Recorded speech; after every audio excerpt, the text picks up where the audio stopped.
మూసి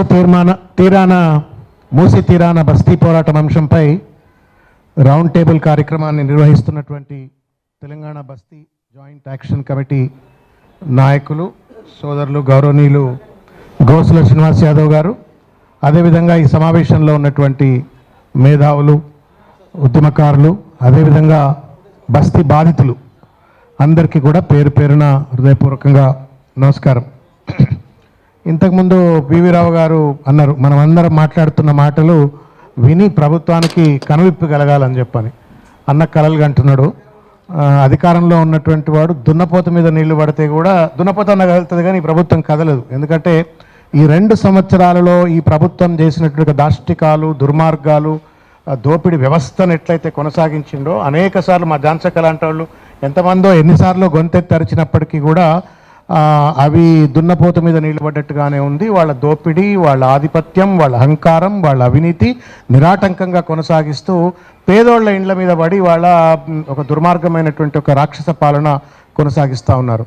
తివిరి ఇసుక నుండి తైలంబు తీయవచ్చు కానీ మూర్ఖుడి మనసు రంజింపజేయలేమని చెప్పని పేదోడి కళ్ళల్లో నీళ్ళు వస్తుంటే ఆ నీళ్లలో నుండి కూడా నేను కోటాను కోట్ల రూపాయలు సంపాదించుకొని నేను ప్యాలెస్లు కట్టుకోవాలనుకునేటోడు పాలకుడు కాదు, రాక్షసుడు.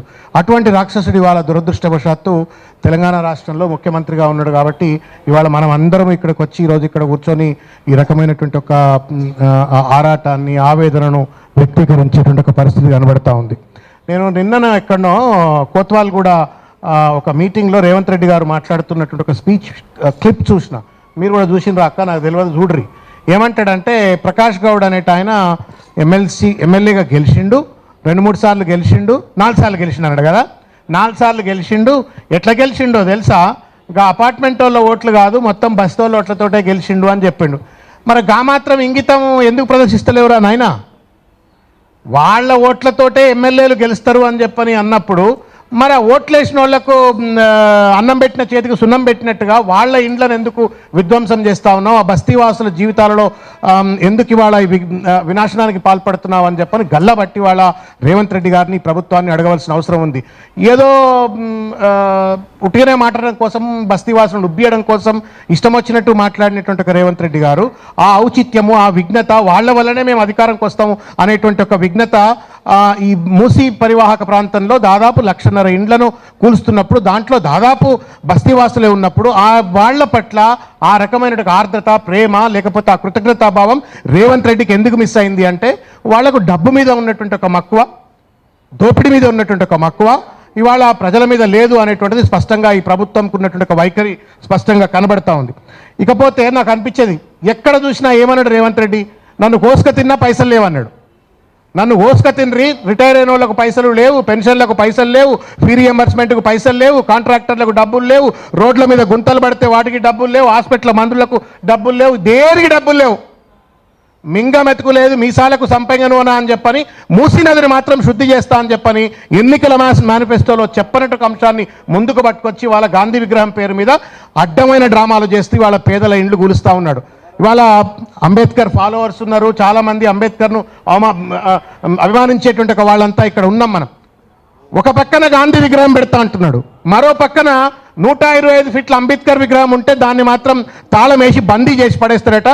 ఈయన జాతి పితలను, జాతికి ఔన్నత్యాన్ని తీసుకొచ్చిన పెద్ద మనుషులను గౌరవించేటువంటి ఒక ఔచిత్యము, మానవత్వము ఉన్నటువంటి ఒక వ్యక్తి రేవంత్ రెడ్డి అని చెప్పని మనం ఇవాళ ఆలోచించుకోవాల్సిన పరిస్థితి.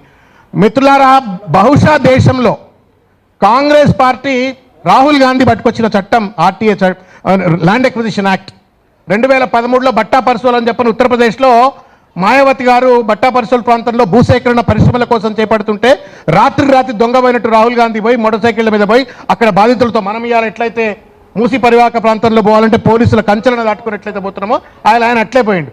పోయొచ్చిన తర్వాత స్వదస్తూరితో రాసినటువంటి ఒక చట్టం land acquisition act. Rahul Gandhi పార్టీలో ఉన్న రేవంత్ రెడ్డికి ల్యాండ్ ఎక్విజిషన్ యాక్ట్ మీద గౌరవం లేదు. ఇది రాహుల్ గాంధీ యొక్క సిద్ధాంతం పాటిస్తున్నాడా, మోడీ సిద్ధాంతాన్ని పాటిస్తున్నాడా, ఎవడి సిద్ధాంతాన్ని పాటిస్తున్నాడు అనేది అర్థం కానటువంటి పరిస్థితి ఒకటి. రెండవది, డిపిఆర్ లేదు. డిపిఆర్ లేకుండా on what basis is that you have identified to demolish the houses? A basis మీద నోటిఫికేషన్ ఇస్తావు నువ్వు? ల్యాండ్ ఎక్విజిషన్ యాక్ట్ ప్రకారంగా నువ్వు సోషల్ అక్కడ ఎన్వైరన్మెంటల్ అసెస్మెంట్ చేయాలా, సోషల్ అసెస్మెంట్ చేయాలా, స్టేక్ హోల్డర్స్తో మీటింగ్స్ పెట్టాలా, అన్ని పెట్టిన తర్వాత నోటీసులు ఇచ్చిన తర్వాత నువ్వు సంప్రదింపులు అయిన తర్వాత జరగవలసిన ప్రక్రియను ఇష్టం వచ్చినట్టు రెడ్ మార్కింగ్లు అదేదో దొంగలైనట్టు ఇష్టం వచ్చినట్టుగా నోటీసులు ఇచ్చేసి కూల్చివేస్తామని చెప్పని అదిరింపులు బెదిరింపులు చలాయిస్తూ బుల్డోజర్ రాజ్యం నడుపుతా ఉండు. సిగ్గు ఎగ్గులేని ప్రభుత్వం. ఒక పక్కన దేశవ్యాప్తంగా కాంగ్రెస్ పార్టీ, ఉత్తరప్రదేశ్లో యోగిది బుల్డోజర్ రాజ్ అని చెప్పని మాట్లాడేటువంటి ఒక వాళ్ళు ఇవాళ తెలంగాణలో బుల్డోజర్ రాజ్యం రేవంత్ రెడ్డి నడిపిస్తా ఉన్నాడు. మరి యోగి ఆదిత్యనాథ్ అడుగుజాడల్లో నడుస్తూ రేవంత్ రెడ్డి నడుస్తుండా అర్థం కానట్టు ఒక పరిస్థితి. రాహుల్ గాంధీ గారు గుడ్డి గుర్రానికి పళ్ళు దువ్వినట్టుగా ఆయన కూడా ఎందుకు మాట్లాడతలేడు అని చెప్పని ఇవాళ నిధులు తెలుస్తున్న పరిస్థితి. డిపిఆర్ లేదు, నిధులు లేవు. నేను ఒకటే ఇంతకుముందు ప్రకాష్ నాకు చెప్తున్నా, ఏం చేయబోతున్నాడో ఏం కుట్ర చేసిండో మీకు చెప్తా. మూసీ నది పేరు మీద దాదాపు 16,000 కోట్లతో గత ప్రభుత్వం మొత్తం కూడా బ్యూటిఫికేషన్ చేయాలని చెప్పని 5.5 కిలోమీటర్ల స్ట్రెచ్లో ఒక్క డిస్ప్లేస్మెంట్ లేకుండా కంప్లీట్ చేసింది ఎస్టీపీలు. అవన్నీ మీకు తెలిసిన విషయమే. ఇవాళ 1,50,000 కోట్ల రూపాయలు ఈ ప్రాజెక్టును అదానికి కట్టబెట్టి మూసీని అదానికి కట్టబెట్టే కుట్ర రేవంత్ రెడ్డి చేస్తా ఉన్నాడు. ఈయన పోతే ఏమన్నాడు, చెప్పుల దొంగ అంటుండే ఎవడు లోన్లు ఇవ్వడు అన్నాడు కదా. ఎవడు లోన్లు ఇవ్వడు. కింద మీద పడితేనే ఇవాటికి 80,000 కోట్ల రూపాయలు ఏదో ఈ సంవత్సరం అప్పులు చేసిండు. ఇంతకు మించి ఈయనతోటి కాదు, అప్పు తేడు. స్ట్రైట్ రమారమి తీసుకపోయి ఏం చేస్తాడు అంటే మూసీ నదిని అదాని చేతిలో కట్టబెడతాడు. మూసి మన మూసి ఇంతకుముందు మాట్లాడింది కదా, బతుకు మూసి అని చెప్పని సజాయక్క మాట్లాడిపోయింది. మన బతుకునిచ్చేటువంటి ఒక మూసీని అదాని చేతిలో కట్టబెట్టబోతా ఉండు రేవంత్ రెడ్డి. ఫ్యూచర్ సిటీ అంబానీకి, మూసీ నది అదానికి మొత్తం మీద వాళ్ళ ద్వారా కమిషన్లు దొబ్బుతూ ఇవాళ మనందరి జీవితాలను నాశనం చేయాలని కుట్ర చేస్తూ ఉన్నాడు. ఇంతకుముందు అన్నాడు ఏం చేస్తే బాగుంటుందని చెప్పి వెనక నుంచి ముళ్ళుగార పడుస్తున్నాడు. కరెక్టే, ఏం చేయాలంటే కర్ర కాల్చి వాత పెట్టాలా. మనిషికో మాట కొట్టుకోదెబ్బా. మనుషులు లెక్క లేరు కదా.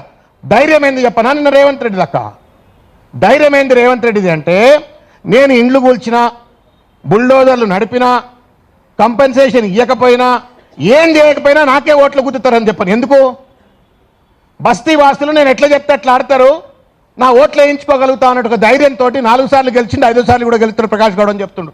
కర్రుగా అక్కడే ఉన్నది, కాల్చి పెట్టవలసింది అక్కడనే. ఎప్పుడైతే మనము ఎన్నికలలో మన ఓటును వాడుకునేటప్పుడు ఈ రకంగా దోపిడీ వ్యవస్థను నడిపిస్తూ ఈ రకంగా మన పైన విధ్వంసం చేసినట్టుగా వాడికి కర్రు కాల్చి ఎన్నికల్లో వాత పెట్టకపోతే, ఎన్నికలు వేరు ఈ పోరాటాలు వేరు అంటే న్యాయం రాదు. నిరంతరం మనం ప్రెస్ క్లబ్లే పడి ఉంటాం.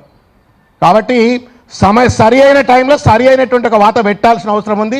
ఇంతకుముందు వారు అన్నట్టుగా జాయింట్ యాక్షన్ కమిటీ పోరాటాలు అవన్నీ చేద్దాం. కానీ రానున్నటువంటి ఒక కాలంలో ఇటువంటి ఒక దొంగలకు అన్నారు కదా, మారోజు వీరన్న అన్నాడు, అందుకో రగుదుపు అందుకో ఈ దొంగల దరి మేట అందుకు అని చెప్పని. ఆ స్ఫూర్తితో గనక బస్తీలో నుండి గోరేటెంకన్ అన్నట్టుగా, మారోజు వీరు అన్నట్టుగా ఆ స్ఫూర్తితో గనక మనం పనిచేస్తే తప్పనిసరిగా న్యాయం లభిస్తుంది. ఎవడబ్బ సొమ్ము అని చెప్పని ఇవాళ మూసీ నదిని అదానికి ఎట్లా కట్టబెడతావురా అని చెప్పని గల్లాగట్టి ఆ కుట్రను బహిర్గతం చేసినప్పుడు న్యాయం లభిస్తుంది అని చెప్పి తెలియజేస్తూ సోదరుడు శ్రీనివాస్ గారికి హృదయపూర్వకంగా ధన్యవాదం. పేదోళ్ళ కన్నీళ్లను తూడ్చాలని ఒక ఆలోచనతోటి ఇంత అద్భుతమైన కార్యక్రమాన్ని చేపట్టాడు. మీ పోరాటానికి శ్రీనివాస్ గారు ఏ పోరాటానికైనా ఎప్పటికీ మీతో పాటు అందుబాటులో ఉంటామని చెప్పి తెలియజేస్తూ ధన్యవాదం.